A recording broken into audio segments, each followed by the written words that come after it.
Tant que les petits soucis techniques soient résolus, je vais vous faire une petite présentation de SYLVIA AMISI, à moins que... So, SYLVIA AMISI is a freelance interpreter and translator.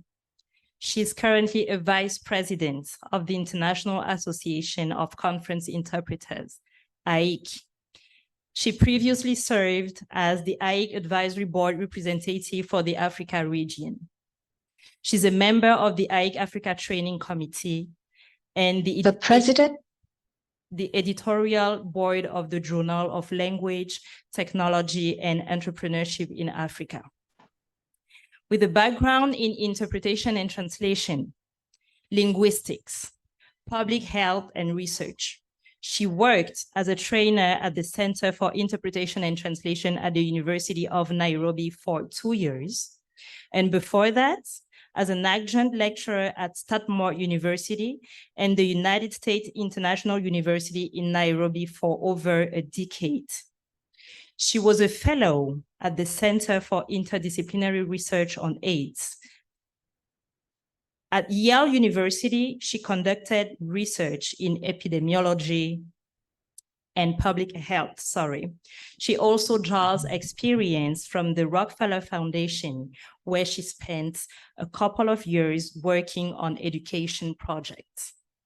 She holds a diploma in interpreting from the University of Witwatersrand, a DEA in cognitive pragmatics from the University of Geneva, Switzerland, a Master of Arts in French from Macquarie University, Australia, and a Bachelor of Arts in French in Linguistics from the University of Nairobi, Kenya. Thank you.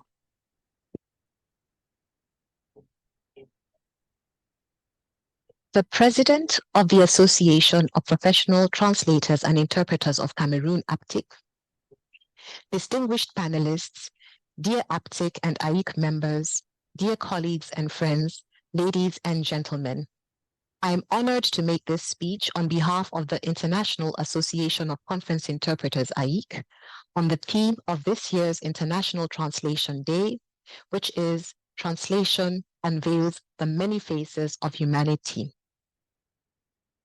Allow me to preface my remarks by stating that the essence of interpreting is understanding.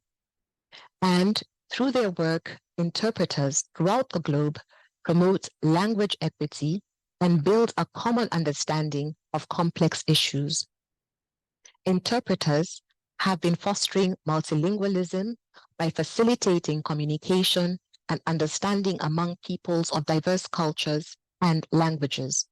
This is because multilingualism is intrinsically human, and by virtue of the nature of the work that they do, interpreters advocates of humanity.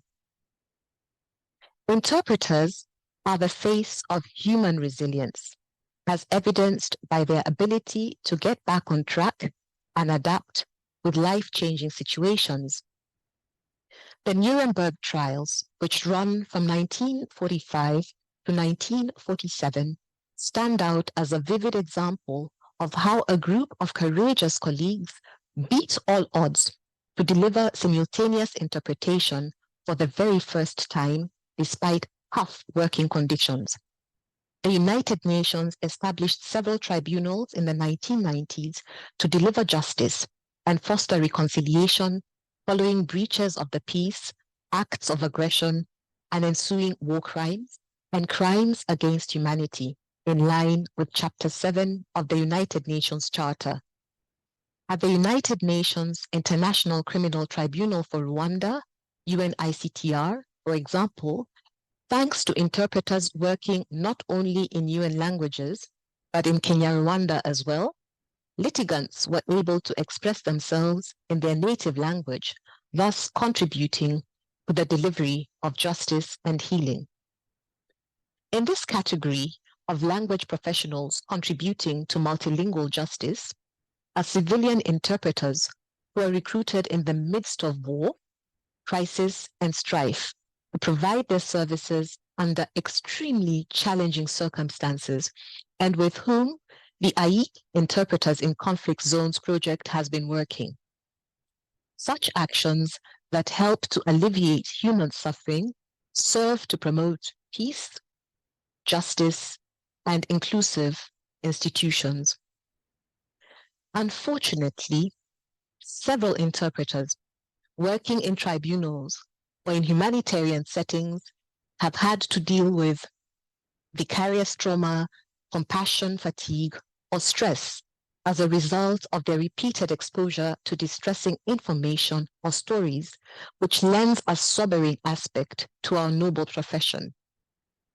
Ladies and gentlemen, when the COVID-19 pandemic struck and upended our lives, and organizations were unable to hold in-person meetings, interpreters were at the center of technology-driven multilingualism to ensure business continuity. Interpreters had to quickly adapt to working remotely using online platforms and other products developed to meet the imperative of multilingualism. The transition came with many challenges, including the lack of guidelines on remote interpreting and auditory and psychosomatic symptoms believed to have been caused by toxic sound, stress, fatigue, and cognitive overload in distance interpreting. AIC's relevant bodies develop guidelines in this regard for the industry and organizations and continue to research on and provide training in interpreting technologies and emerging issues to safeguard multilingualism. I would like to specifically mention that AIC is participating in a joint research activity with Institut Louis Pasteur on the effects of compressed sound on distance interpreting users. Regarding the inclusion of linguistic minorities, it is worth noting that organizations are increasingly recognizing the need to systematically provide sign interpretation for local and international events in accordance with the United Nations Convention on the Rights of Persons with Disabilities, the United Nations Disability Inclusion Strategy, and other instruments. This best practice ensures that deaf communities are not left out in important discussions and should be widely replicated. Ladies and gentlemen, I will speak briefly about artificial intelligence, AI, which will be discussed in more detail by the distinguished panelists. An excerpt of a conversation between AIC's executive secretary and the machine learning tool ChatGPT in March 2022 on ISO 23155 was quite telling. This standard specifies requirements and recommendations for the provision of conference interpreting services. AIC's executive secretary asks, what is ISO 23155? ChatGPT responds, I'm sorry, but there is no ISO standard numbered 23155. The International Organization for Standardization, ISO, has a large number of standards covering various topics, such as quality management, environmental management, information technology, and many others. However, the numbering system for ISO standards typically ranges from 1 to 29,999. If you have any further information about the context in which ISO 23155 was mentioned, I might be able to assist. AIC's executive secretary goes on to chide ChatGPT. How can you not know? It's the most important standard in conference interpreting. ChatGPT responds, I apologize for any confusion I may have caused. However, as a language model, my knowledge is limited to what has been input into my training data. At that time, ChatGPT had stopped learning in September 2021, and the ISO standard was adopted in 2022. I will move on to a more recent example. About 2 weeks ago, Italy's Matteo Salvini recorded a video in Italian in preparation for a visit to Italy by France's Marine Le Pen that was interpreted into French using Heygen, an AI platform which imitated his natural voice, synchronized his lip movements, and facial gestures.